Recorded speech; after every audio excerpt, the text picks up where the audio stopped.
the ultimate goal that these people have in mind is the goal to create a one world government run by the banking industry, run by the bankers, and they're doing it in sections. The European currency, the euro, and the European Constitution is one part of it.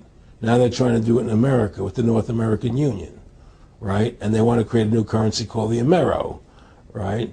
And the whole agenda is to create a one world government where everybody has an RFID chip implanted in them.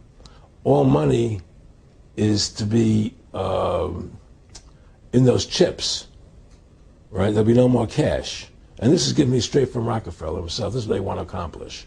And all money will be in your chips.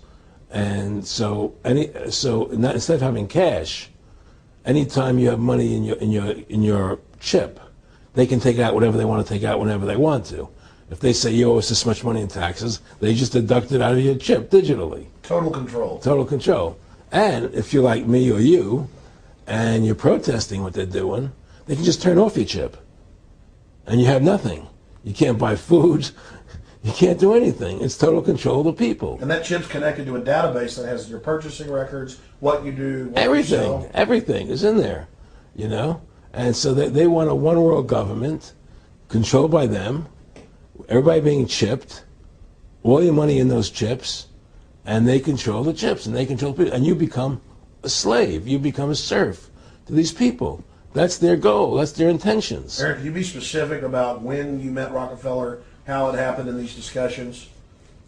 I met Rockefeller through a female attorney I knew who called me up one day and said, one of the Rockefellers would like to meet you. I made a video called Mad as Hell, and he'd seen the video and wanted to meet me and knew I was running for governor of Nevada.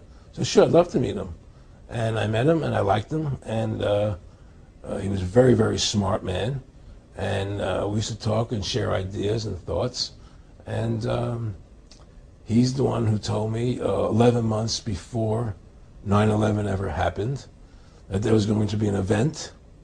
Never told him what the event was going to be, but there was going to be an event. And out of that event, we were going to invade Afghanistan to run pipelines from the Caspian Sea. We were going to invade Iraq, you know, to take over the oil fields, establish a base in the Middle East, and make it all part of the New World Order. And we go after Chavez in Venezuela. And sure enough, later 9/11 happened. And I remember he was telling me how how you're going to see soldiers looking in caves for people in Afghanistan and Pakistan and all these places. And there's going to be this war on terror, which is no real enemy. And the whole thing is a giant hoax, you know, but it's a way for the government to take over the American people. He told you it was going to be a hoax. Oh, yeah. Oh, yeah. There's no question. He says, there's going to be war on terror. And he's just laughing. There's no... Who are we fighting? I mean, why do you think 9/11 happened and then nothing's happened since then? Do you think that our security is so great here that these people who pulled off 9/11, who were able to, can't knock down another plane? Come on, it's ridiculous. 9/11 was done by people in our own government and our own banking system to perpetuate the fear of the American people into subordinating themselves to anything the government wants them to do. That's what it's about, and to create this war, this endless war on terror. And that's why and that was the first lie. And the next lie was going into Iraq, you know, to get Saddam Hussein out with his weapons of mass destruction. That was the next lie. Now, specifically, this was a little over 6 years ago. This was 11 months before 9/11. Yeah. And Nick Rockefeller, who's a lawyer, he's become your friend over the previous years, and he's saying to you that there's going to be this big event, and then out of that we're going to have a war on terror, and it's just going to go on and on. Right, an endless war on terror without any real enemy. That you can never, so you can never define a winner. And did he say that it's going to be perfect because you can't define an enemy? It just goes on and on? Yeah, because you can't define a winner. There's no one to beat, so it goes on and on forever. And they can do whatever they want. They scared the hell out of the American public. Look, this whole war on terror is a fraud. It's a farce. It's very difficult to say it out loud because people are intimidated against saying it Because if you say it, they want to make you into a nutcase. Let's But be the truth has to come out. That's why I'm doing this interview. The fact of the matter happens to be that the whole war on terror is a fraud. It's a farce. Yeah, there's a war going on in Iraq because we invaded Iraq, and people over there fighting, you know. But the war on terror, it's a joke, you know. And until we discover what really happened on 9/11 and who was responsible for 9/11, because that's where the war on terror emanates from. That's where it comes from. It was 9/11 that allowed this war on terror to begin. And until we get to the bottom root of 9/11, the truth of 9/11, we'll never know about the war on terror.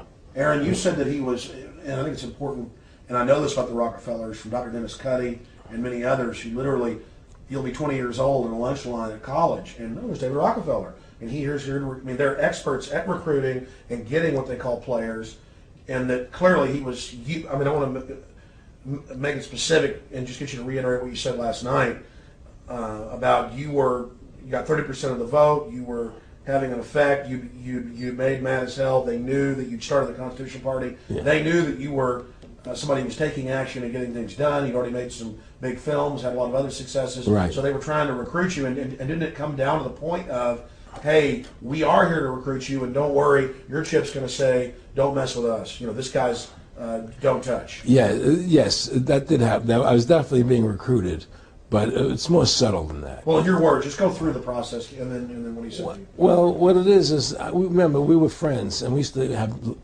go to my house a lot. We'd have dinner, we'd talk, and he'd tell me about business investments, how you get involved in, you know, or they would help me with this business investment or that business investment.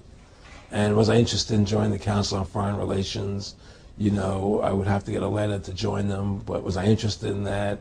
And, you know, just stuff, you know, leading you on. And I used to say to him that I never really did that because that wasn't where I was coming from.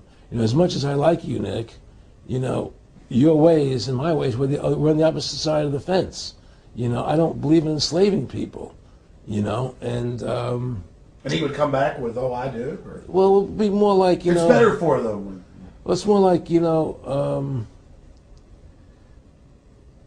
how do I put it? It was like, what do you care about them? What do you care about those people? What difference does it make to you? Take care of your own life. Do the best you can for you and your family. What do the rest of the people mean to you? They don't mean anything to you. They're just serfs. They're just people. You know, it was just a lack of caring, you know, and that's just not who I was. It was just sort of like cold, you know. It was just like cold, you know. And I used to say to him, what's the point of all this? You have all the money in the world you need. You have all the power you need. What's the point? You know, what's the end goal? And he said the end goal is to get everybody chipped, to control the whole society. To have the bankers, the elite people, you know, the bankers and some governor controlling the world. And I said, all the people in the Council on Foreign Relations believe this way you do? He said, no. You know, most of them believe they're doing the right thing. A lot of them believe it's better off being socialistic. You know, we have to convince people that socialism is really capitalism. Because America's becoming a socialist country. It's a communist country today. Well, one of the things they told me was that he was at the house one night, and he would talk, and he started laughing. He said, Aaron, what do you think women's liberation was about? And I said, I had pretty conventional thinking about it at that point. I said, I think it's about women having the right to work, getting equal pay with men, just like they won the right to vote, you know? And he started to laugh. He said, you're an idiot. And I said, why am I an idiot? He said, let me tell you what that was about. We, the Rockefellers, funded that. We funded Women's Lib, you know?